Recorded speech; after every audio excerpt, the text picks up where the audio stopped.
Oh.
My.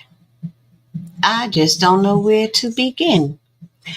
Perhaps I should begin where I last left off in my last video, updating you about the Long Island serial killer, aka the Gilgo Beach killer, aka accused and incarcerated at this point in time, Rex Heuermann. So, welcome to Long Island, New York, home of the serial killer. Y'all, down through the years, there have been, aside from the Gilgo Beach and Long Island serial killer, there have been bodies littered all up and down Nassau County and Suffolk County. Those two counties make up Long Island in New York. And most of them were dismembered bodies, just a little bit of body left here, a little bit of body left 30, 40 miles away over there, a little bit of a body washing up. It's just been a hot mess.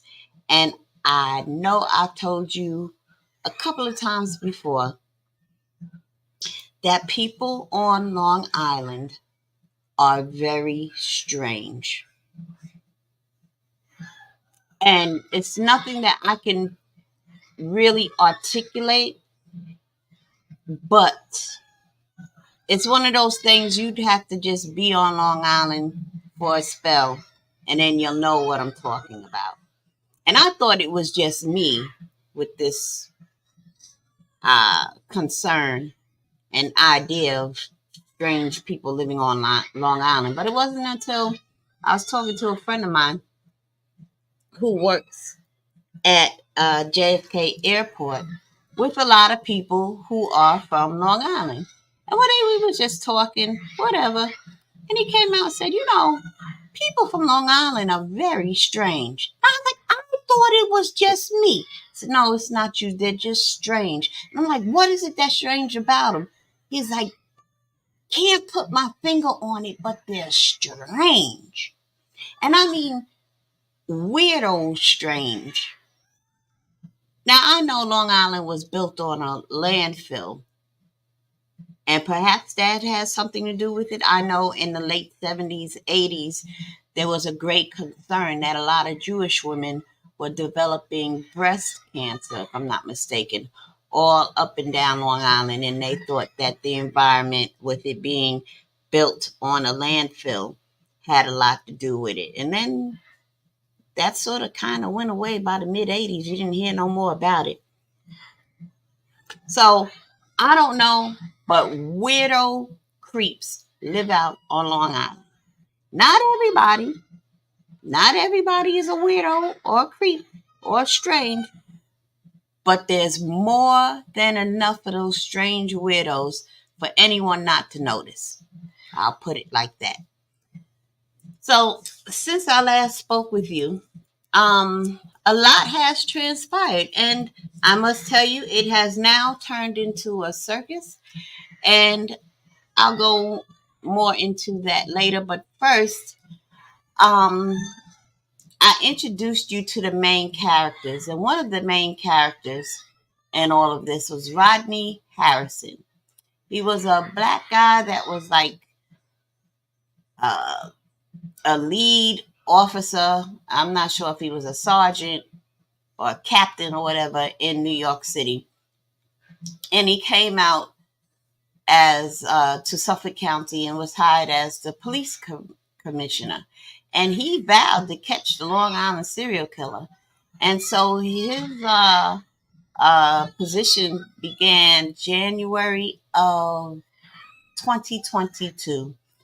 And just within under 2 months, he was able to put a name and a face on the Long Island serial killer. He created a task force. They got down to business. In the former video, I explained everything to you, what was going on. And so their politics out there, they're getting ready to, what's his name? Valone is his last name. Jesus Christ, what is his position? The county executor or something like that. Um, when his term is up, I think they can do like 12 years. The next guy who comes in, or lady in that position, chooses their own police commissioner. And because it's such a good old boys political system out there, I think Rodney Harrison, with him being um, African American, I think, you know, we just know things. And so he has resigned, although he's staying on until the end of this year. And, he bowed out gracefully because most likely he will not be chosen to uh, remain as the police commissioner, which is a travesty if you ask me. I don't think they should change anything. If it's not broken, why are you trying to fix it? And this task force in unearthing all types of evidence and with their strong, integral investigation, I don't think they should be tampered with. And nobody thinks that they should, except for the good old boys out there in Suffolk County. So let me reintroduce you to Rodney Harrison, the man whom I'm speaking of. Where's his picture? Rodney, where are you? Rodney's around here somewhere. Well, you know what? We'll take a listen to this video. Rodney Harrison has been the police commissioner in Suffolk County There you for go. less than 2 years. The former NYPD chief of department, highly regarded and credited with that big break in the Gilgo Beach investigation. So why leave now? Is it linked to the election for a new Suffolk County executive next week? Long Island reporter Shantae Lanz is live in West Babylon with our lead story tonight. Shantae. Well, Liz and Bill, Suffolk County Police Commissioner Rodney Harrison says with the election, as you mentioned, just days away, he says it's time to step down. Suffolk County Police Commissioner Rodney Harrison is announcing he's resigning after 2 years as Suffolk's top cop. Why are you stepping down now? Now it's time. It's time for me to get back to spending time with my family. Harrison sent this email, an internal memo to officers yesterday informing them that he's turning in his resignation today. His announcement comes days ahead of an election for a new Suffolk County executive who appoints the police commissioner. One of the things that I tried to avoid was get caught up in the elected officials and the election and who's going to keep me around, who's not going to keep me around. That's irrelevant. I think it was the timing was right for this announcement. Chief of Department Robert Waring will now run Suffolk Police. Harrison, who is Suffolk County's first black police commissioner, was also the first black chief of detectives at the NYPD, where he left as a 30-year veteran. But here in Suffolk, the 54-year-old continues to pave his own way, creating the task force that led to the arrest of Rex Heuermann, cracking the 12-year-old cold case of the infamous Gilgo Beach murders. Gilgo Beach and solving these murders were probably my top priority. He's exactly what we needed at that moment. The Suffolk County executive Steve Ballone, who's a Democrat, hired Harrison. There's more work to be done, certainly, but he'll leave this office with an incredible legacy. So what's next for Rodney Harrison? A lot of people think that I'm going to go into another law enforcement agency. That's not the case. I haven't committed myself to anybody or anything. And Commissioner Harrison also launched the department-wide body cam program. District Attorney Ray Tierney today thanking him for their partnership over the past 2 years. His last day will be in early December.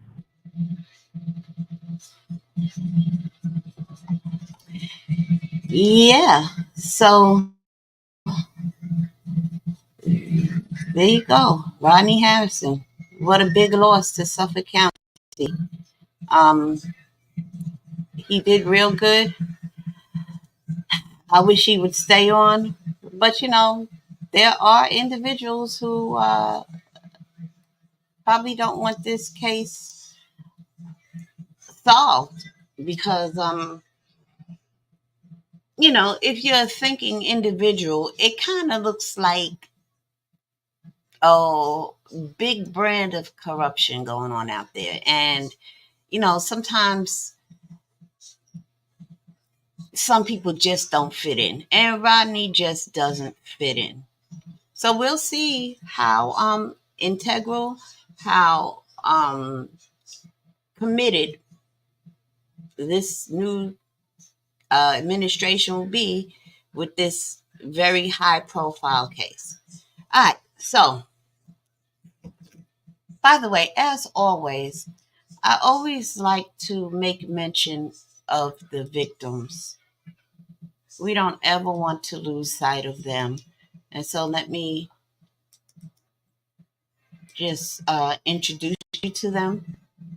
So we have here is Melissa Barthelemy, Amber Costello, Megan Waterman, and Maureen Brainerd Barnes. They are known as the Gilgo Four. Although 11 remains have been found along that whole strip, so far Rex Heuermann has been tied to Melissa, Amber, and Megan. Maureen, they're pretty sure he has something to do with, because all four were found like 500 feet away from each other. They were all wrapped in burlap, left the same way, tied the same way.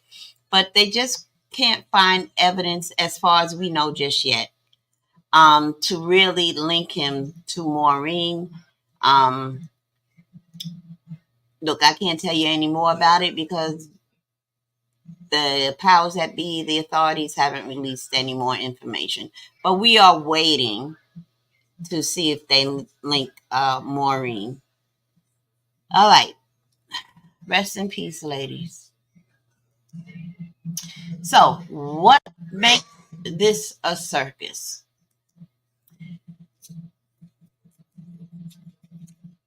Well, let's talk about BTK. Bind, torture, kill Dennis Rader out in Wichita, Kansas. And not necessarily he, but his wife. I bet you don't even know the name of BTK's wife. I bet you've never seen a picture of her. Nope. Because, there are no pictures of her on the internet. On that February day in 2004, I believe, when they arrested her husband, she was in shock. She was in disbelief. And it took a while. Not really a while, but I mean, let me see. Did she? Well, I know he was in jail from February 2004. And it was like in June of 2005 where he confessed. She never went to see him in jail. She did not write him, although he had written her. And once he confessed, she went and filed for a divorce, and she got a divorce within hours because of the situation. She left her town that she grew up in her whole life, which is Wichita, Kansas. Just moved out of the state, quit her job, everything. She has not spoke a word to the media in all these years. What are we talking about, 18, 19 years? She never spoke to the media. She's never done an interview on 2020. There's not even a picture that you can find of her on the internet. It took years, really, for me to find out her name. And she's never been heard of. As far as I know, she's still alive. She's about 75 years old. But she left town out of, I can't imagine the wealth of emotion she had gone through. Shock, shame, embarrassment, to say the least. anger,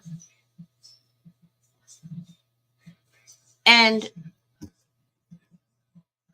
let me just read a little bit of information to you about her.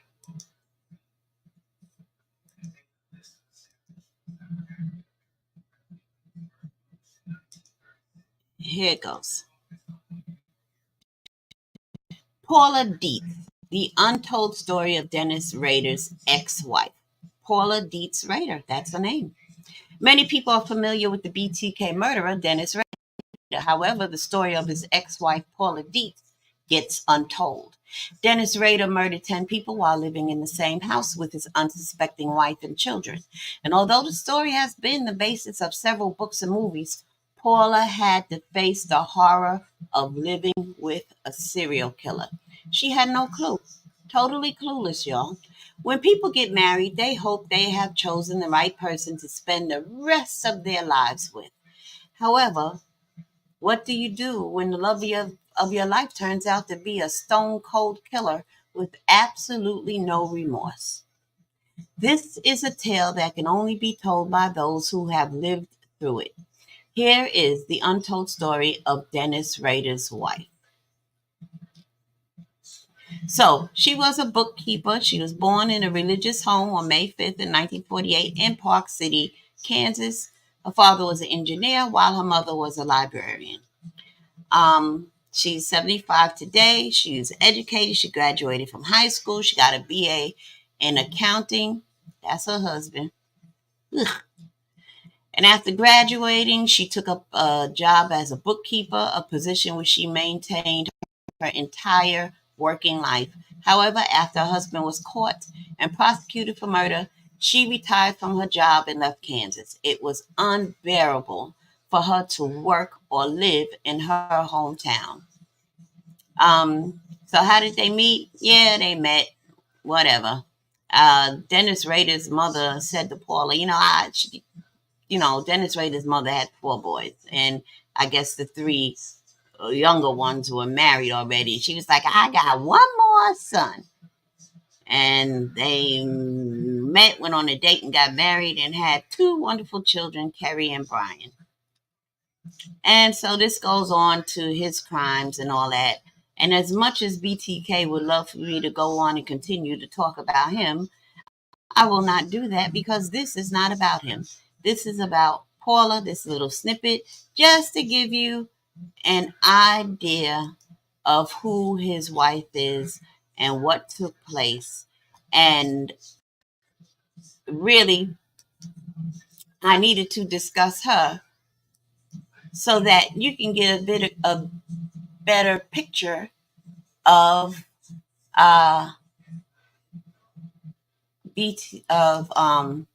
Rex Heuermann's wife. So Rex Heuermann's wife is named Asa Ellerup. Now you ain't gonna believe this stuff I'm about to share with you because I can't even believe it. So when he was first caught, naturally, investigators brought her in, questioned her, and they cleared her immediately because they said, she was out of town when girls disappeared. Okay, so they cleared her, and it was like 6 days after his arrest, she filed for divorce. When they showed her the evidence or told her what they had against him, she was like, it is what it is, immediately. And in 6 days, she filed for divorce. Next thing we know, there's a GoFundMe for she and her family, Asa Ellerup. And last I heard, it was at $50,000. The GoFundMe was set up by the daughter of another known serial killer, Keith Jesperson. He's also known as the Happy Face Killer. He was a cross-country truck driver that was raping and strangling chicks and leaving them all over the country. 8 of them at least. And so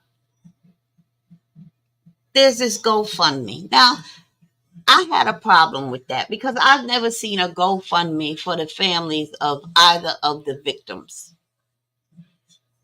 But the serial killer's wife received at least $50,000.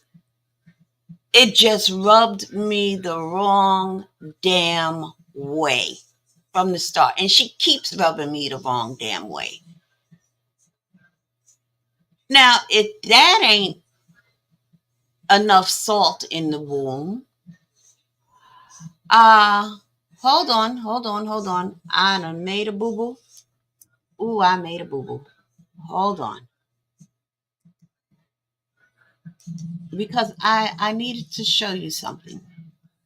I need to show you something. One more thing.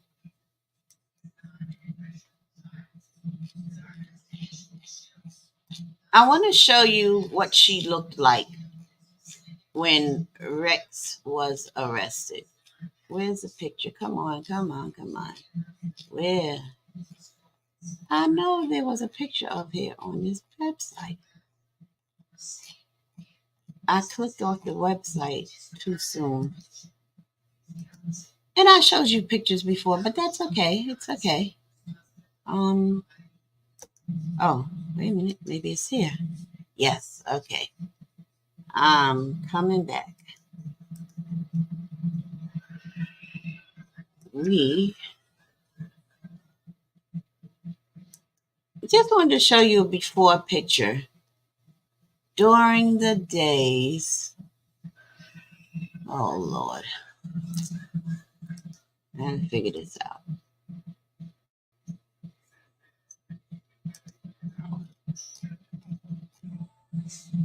Okay. Yeah. During the days, the early days when Rex Heuermann was pictures of wife.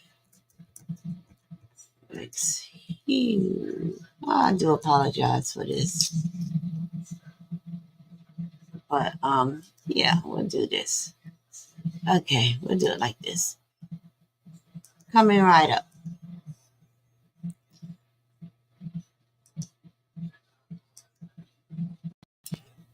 So hopefully you can see this clear picture of her.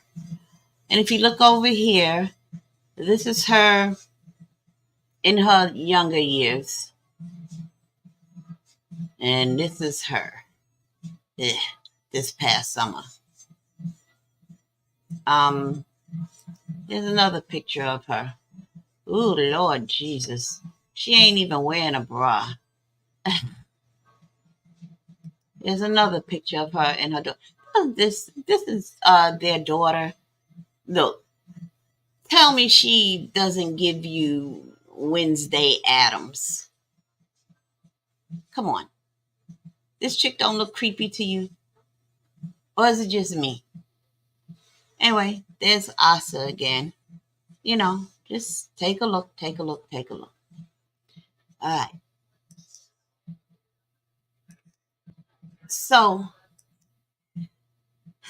the reason why I call this a circus is because now, on top of the at least $50,000 in a GoFundMe, Asa Ellerup has struck, I think, a $1 million deal with NBC Peacock, and they are doing a documentary. And so she showed up to court on the 17th, I believe, of November, a couple of weeks ago. And that's the first time she's made a court appearance in reference to her husband. And we're going to see what she looks like now. And I mean, shouldn't we have a problem with this?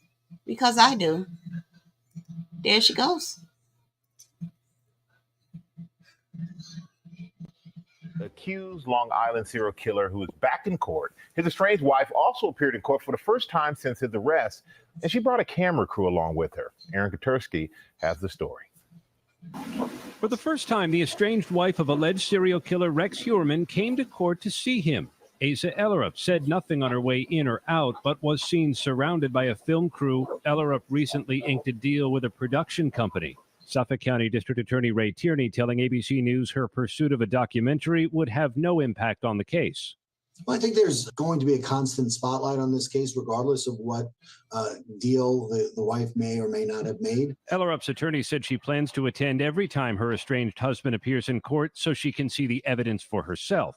Whatever her reason for coming, Heuermann's lawyer said he was glad she was there. He's appreciative that she's here, and listen, they were married for so many years and they raised a family together. And my understanding is that she doesn't believe that he was capable or committed these acts.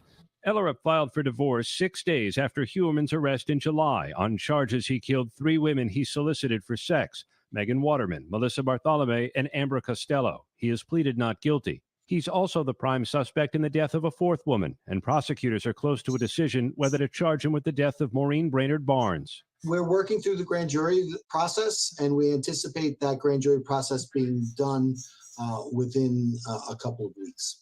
The case against Heuermann includes DNA taken from a pizza box, cell phone analytics, and items seized from his home, office, storage unit, and properties out of state.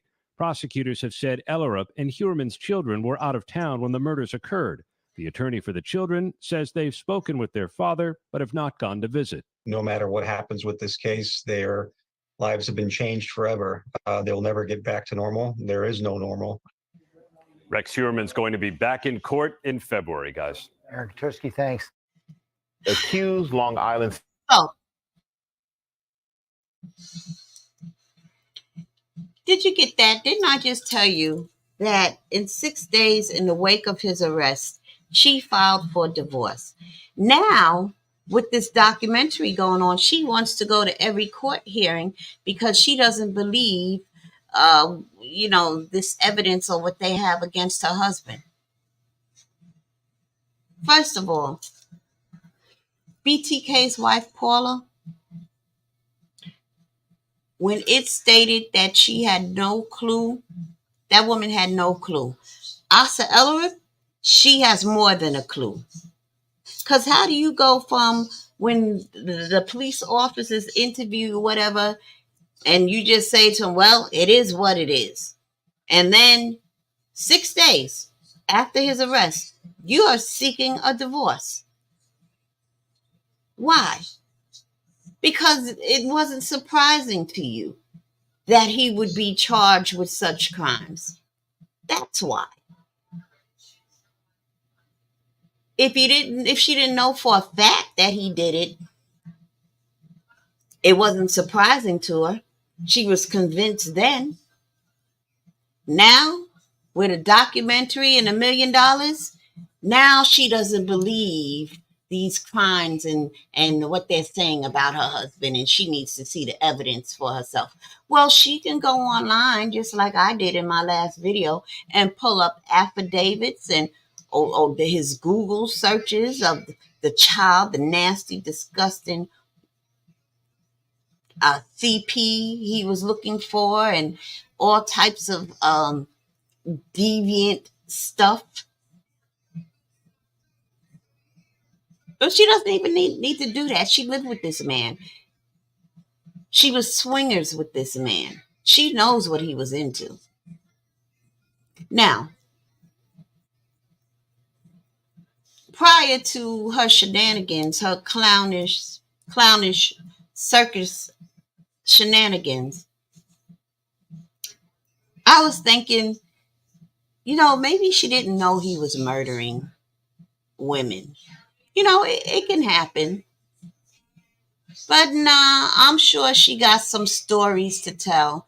I'm sure that there were some red flags that she can go back to the corner of her mind and say, you know what?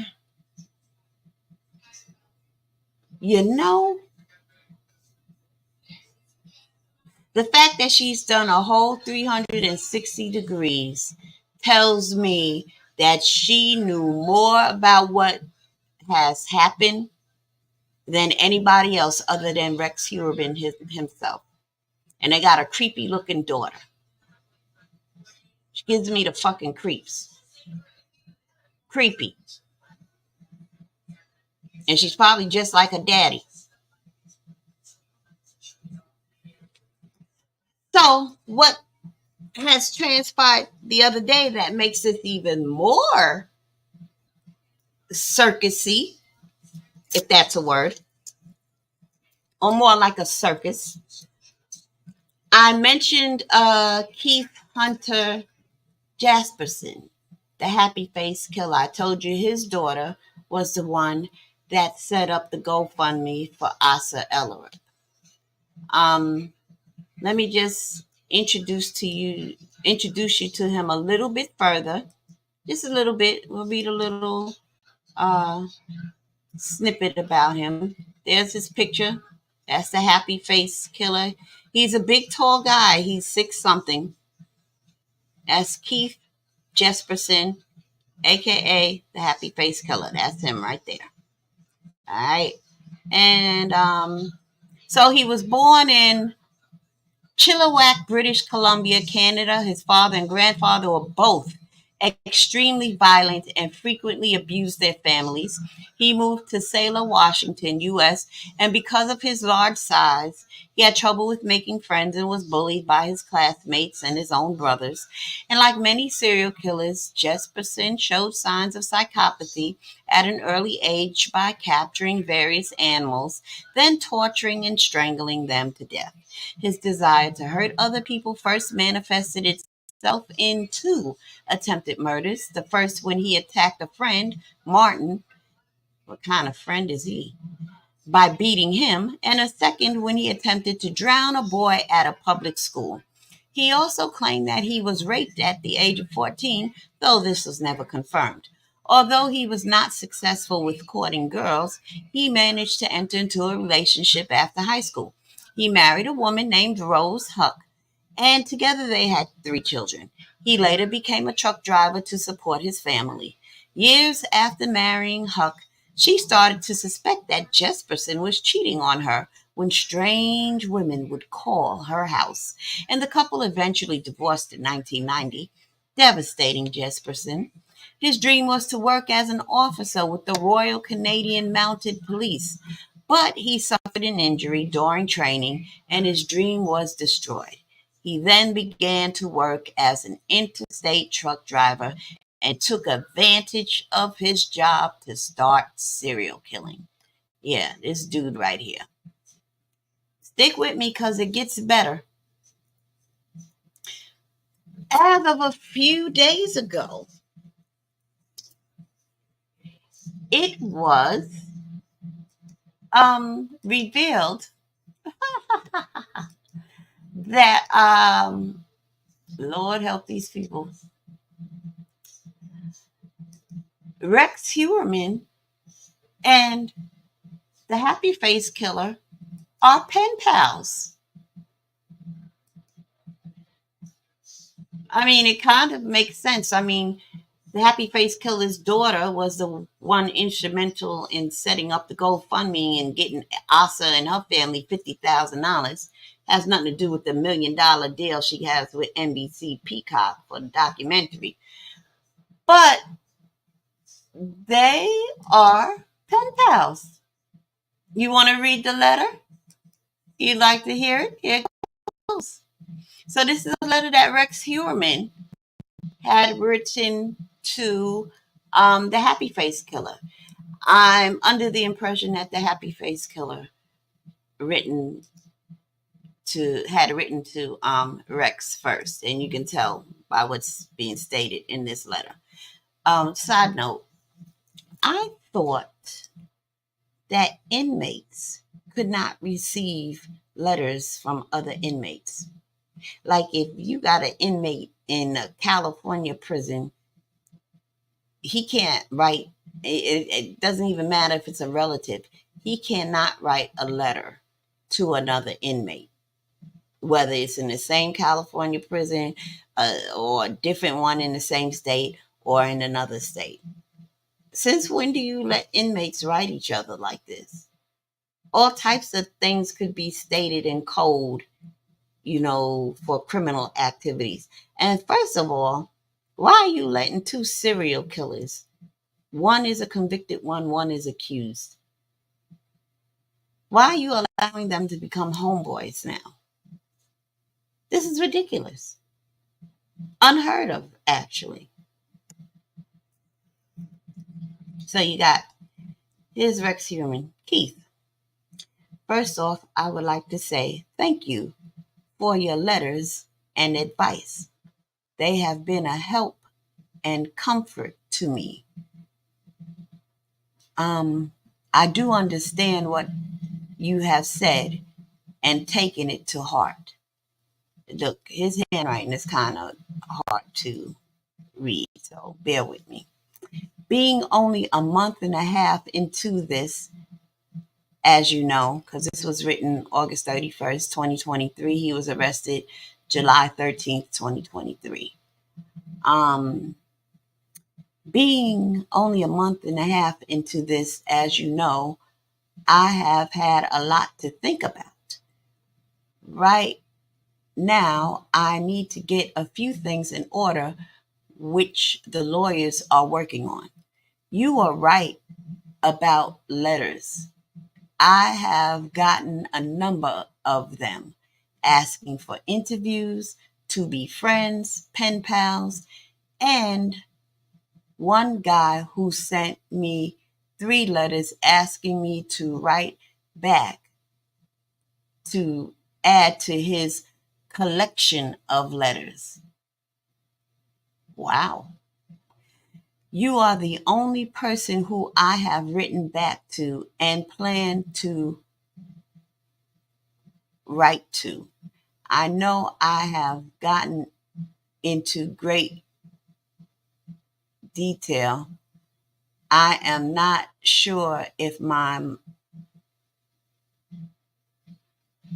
mail is not being read. Okay. So it says, you are the only person who I have written back to and plan to write to. I know I have gotten into great detail. I am not sure if my mail is not being read. Oh,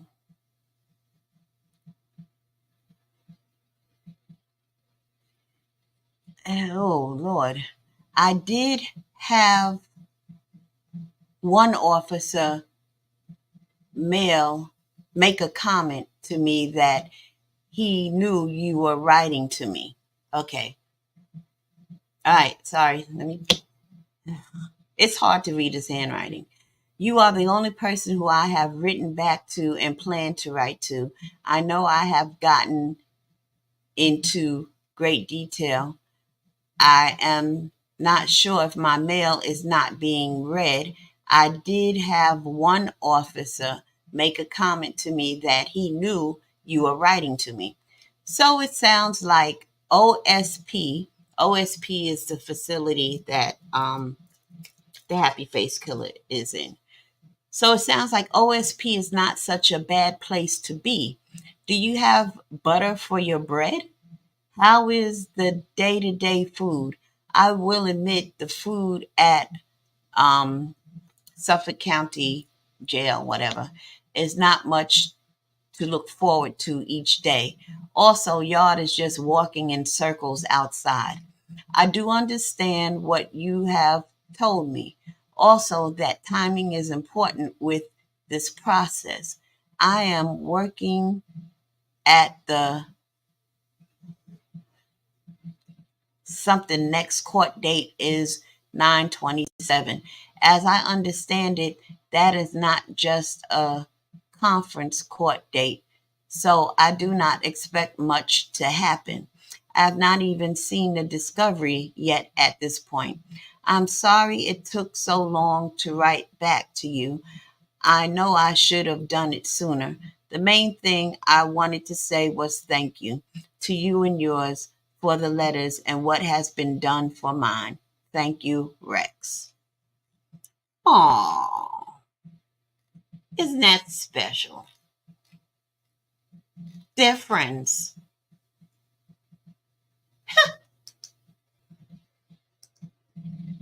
Well, you know what?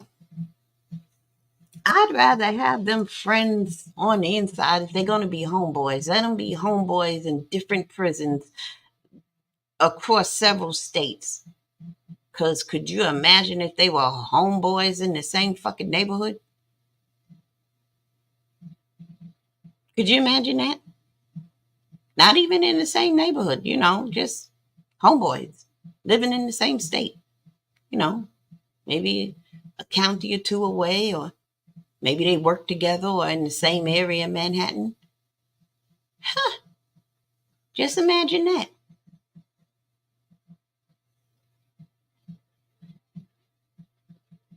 Bigger than all of that, how would that happen? Like, let's suppose you got a person who's a serial killer that nobody knows about, right? He's been killing people. And he befriends somebody who also is a serial killer that nobody knows about. He's been killing people. But these two people have become friends, and they're both serial killers, and neither one knows about the other one, right? But then, eventually, they start serial killing together. Now, between those 2 points, I want to know, how does that happen? How does one find out about the other being a serial killer? Like, what is that conversation like? I mean, because if you've been killing people, you can't trust to tell anybody, right? But how do these two people, it's like, hey, you ever killed somebody before? Oh, yeah, sure, countless times. Nobody has that conversation, or do they? Or am I just naive?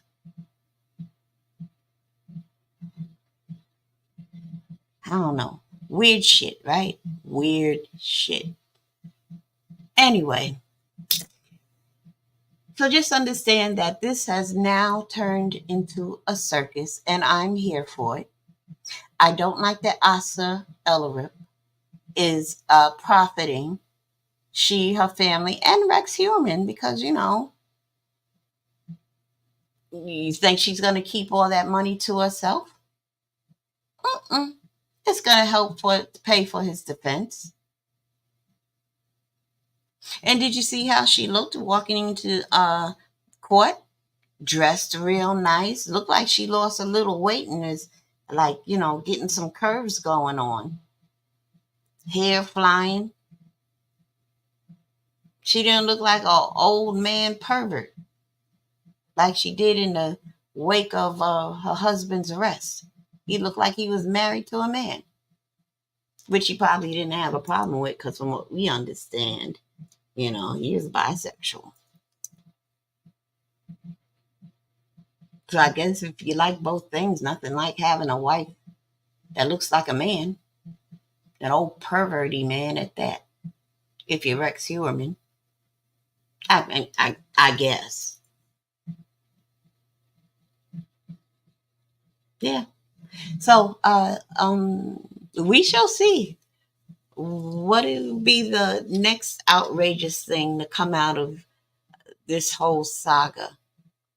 I know somebody might be asking, I thought people can't profit due to the Son of Sam law or for crimes.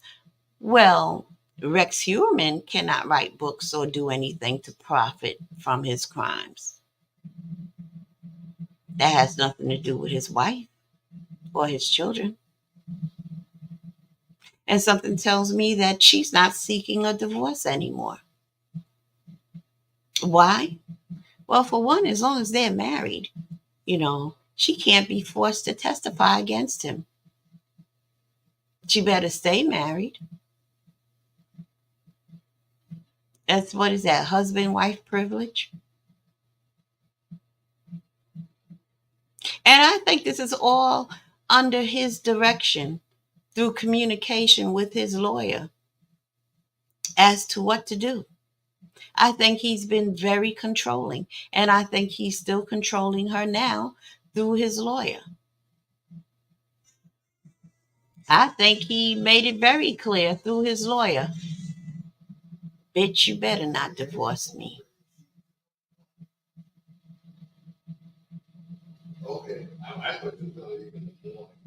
Hmm. Shall we see some things unravel in this documentary when it's all said and done? Shall we see her wake up and come to her senses and not be afraid anymore? Is that possible? Is that possible?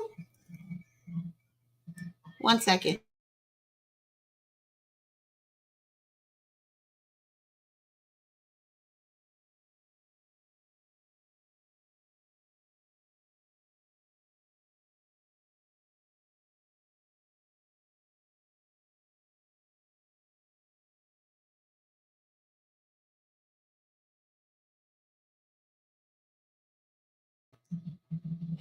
I'm back. So will we see him again? See her like, like, are we looking at her and she's a caterpillar right now? Will we watch her go into a cocoon and come out as a beautiful butterfly and release some things? Will we see her eventually be arrested for some crimes? Was she assisting in murdering women? Was she assisting in the cleanup or the disposal? All of these things are very possible to me. I think she's done a lot more than what we know about.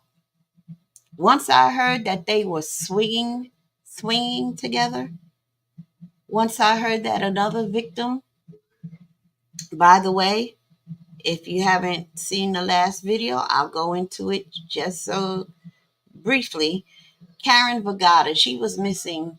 She went missing Valentine's Day, February 14th. By Valentine's Day, February 14th, 1996.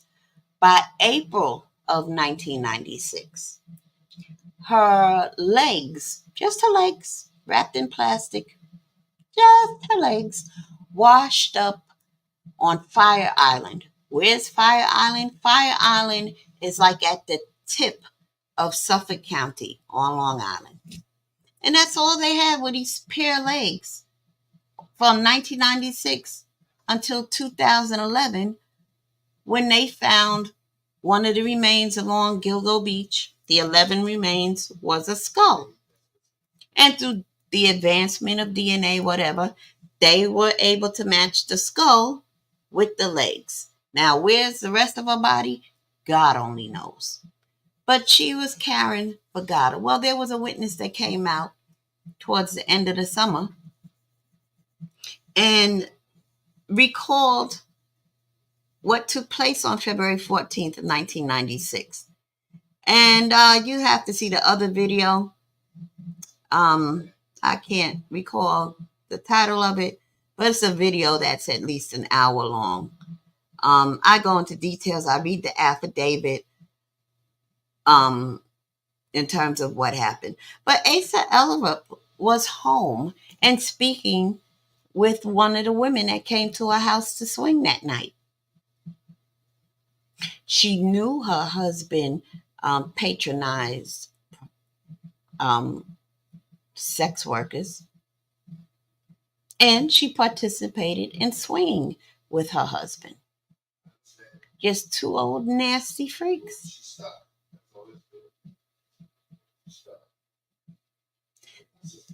So come along with me for the ride. I'll keep you all updated as to what is transpiring. And yeah, I have no respect for Asa Ellerup. I think she's trying to milk this thing under the direction of her husband, and a little bit of is her willingness, I believe, as well.